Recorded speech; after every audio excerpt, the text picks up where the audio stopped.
Hello and welcome. My name is Vincent, and I'm happy to have you here. Wow, has it been a little while since I've done a video? Honestly, just haven't really felt like it. Didn't feel inspired or motivated to do the video. If you didn't know, though, I am a game designer. I made Heartseeker, I made Deathsend, I made Guillotine, I made Truckcoon, I made Black Paper Moon, among other things. But so while I was busy making those games, I wasn't doing as many YouTube videos. However, I saw that there's a new card game coming out called Vcard. It is from Gamersupps. I'm sure if you're within the gaming community at all, you've seen their stuff everywhere. Essentially, they do different drinks to give you more energy while playing games. And they basically had just started releasing their new card game called Vcard. So there's a lot that I could talk about when it comes to Vcard or Vtuber card games in general, because apparently they've been exploding, and more people have been getting involved into this, because if you've not been living under a rock, you probably realize that VTubing is very popular among the anime and gaming industry and community. So we've been seeing a lot of that, but Vcard is one of the newer ones. And the thing I want to talk about that I thought was very interesting is they basically have the ante rule that Magic the Gathering once had, and it was essentially the only thing that ever got them into potential legal trouble when it comes to card mechanics. And so I want to dive into this particular card mechanic that could be very problematic for VCard, and I think we'll see a recurring theme of VCard being designed by people that seemingly have collected Pokemon cards but haven't really played trading card games. So let's jump right into it. As you can see here, I have the Vcard game guide pulled up, and as you can see here, it goes over the game objective, the card types, different rules, etc. Yeah, the rules are interesting, and by interesting, I mean not very great. Now, granted, every card game, every game in general, could have its own objective in terms of what the company's wanting to do with it. I really don't think they went into this trying to make this gameplay first. I think they were really trying to go for the collector side and not really the gaming side. But with that being said, I feel like for collecting, it's a little unfortunate that some of the cards share the same art when you go from like a level 8 to a level 9, or power 8 to power 9 rather. It shares the same art, so it makes it not as fun to collect, in my opinion, when you go with that. But as you go all the way down here, I believe, let's see, so you have the elemental typings, again, sort of Pokemon-esque, which I don't have a problem with this setup here. Essentially, it gives you different power based on your typings and what you're fighting against, water versus fire, etc. The issue is just more in general, when you see all the cards are... What the heck is this? Over here, scoring each... Okay, here we go. Okay, yeah. Discard areas and optional prize pools. Both players have a set discard area and optional prize pool. The loser of a round places their played cards in their discard area. Optional. Or placed in the prize pool and is claimed by the victor of the game. The winner of a round places their played cards in their discard area. Yeah. Now, granted, people can kind of do what they want, I guess, but at the same time, there's gambling laws, and we don't need politicians to start cracking down on card games in some way where they catch wind of this and they think it's every single card game. Because believe me, a lot of people that are older, they're out of touch with this kind of stuff. And like when I was registering our trademark for Other Worlds, it's a tabletop game, and they kept wanting to see like in-game graphics, and so they didn't understand what a tabletop game was.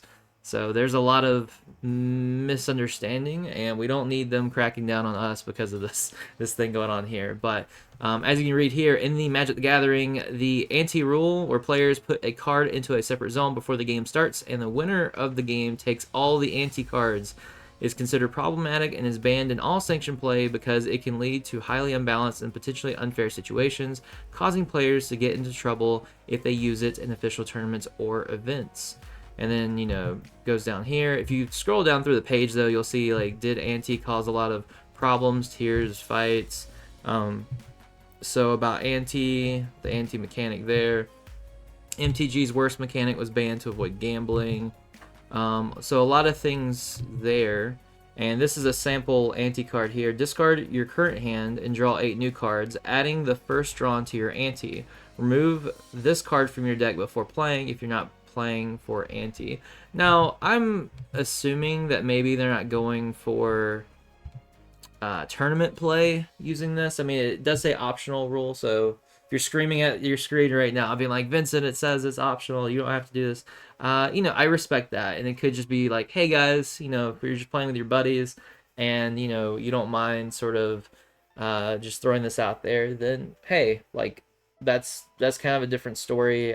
Who am I to say that you can't do that between you and your friends?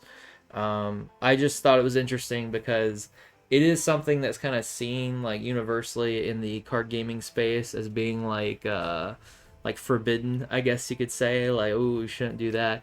But I mean, the game's called Vcard. It's kind of tongue in cheek in terms of, you know, like what that's referencing. And you know, I kind of like, I'm trying to be careful with my words here, but I'm trying to say, like, when you have someone that's coming a little bit outside of the norm and outside the industry, like I've done with Vindicated, you can get some unique ideas. You can get some really cool things.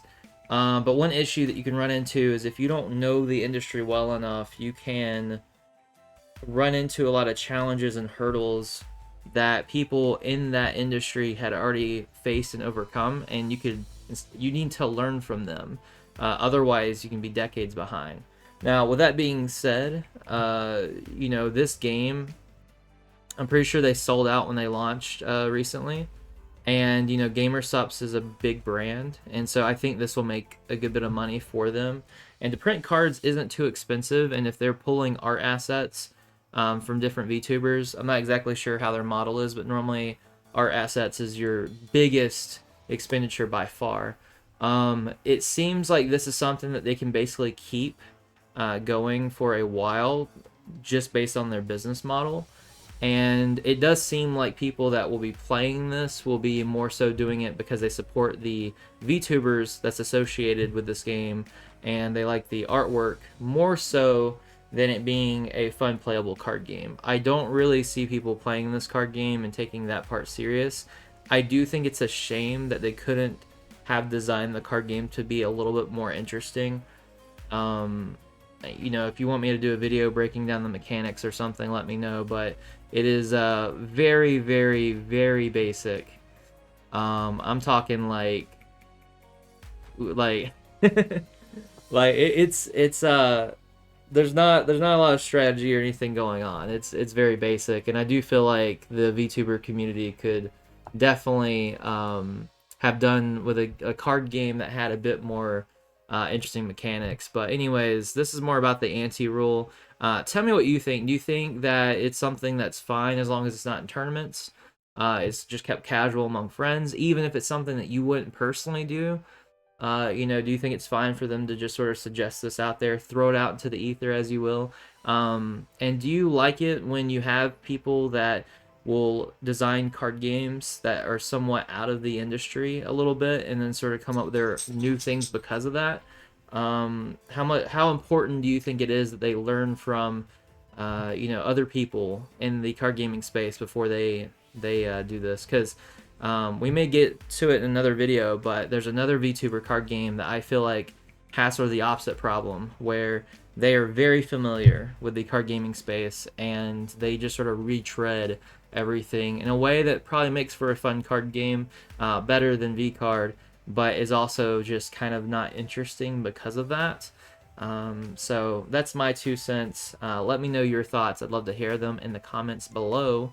If you haven't checked out my games, be sure to do that at VindicateEntertainment.com. We'll have a link for it in the description. Like I said, we have all kinds of fun games: Guillotine, Deathsend, Heartseeker, Black Paper Moon, all the fun stuff. You guys take care. Thank you so much for watching. Be sure to like, comment, subscribe, and stay awesome. Hey, what is up? If you are a fan of anime and tabletop games, then be sure to check out our card games, tabletop role-playing games, and even our manga. We have a lot of fun stuff over there for you to check out on our website, VindicateedEntertainment.com. We even have a brand new tabletop role-playing game, Black Paper Moon. Check it out, and we'll see you there.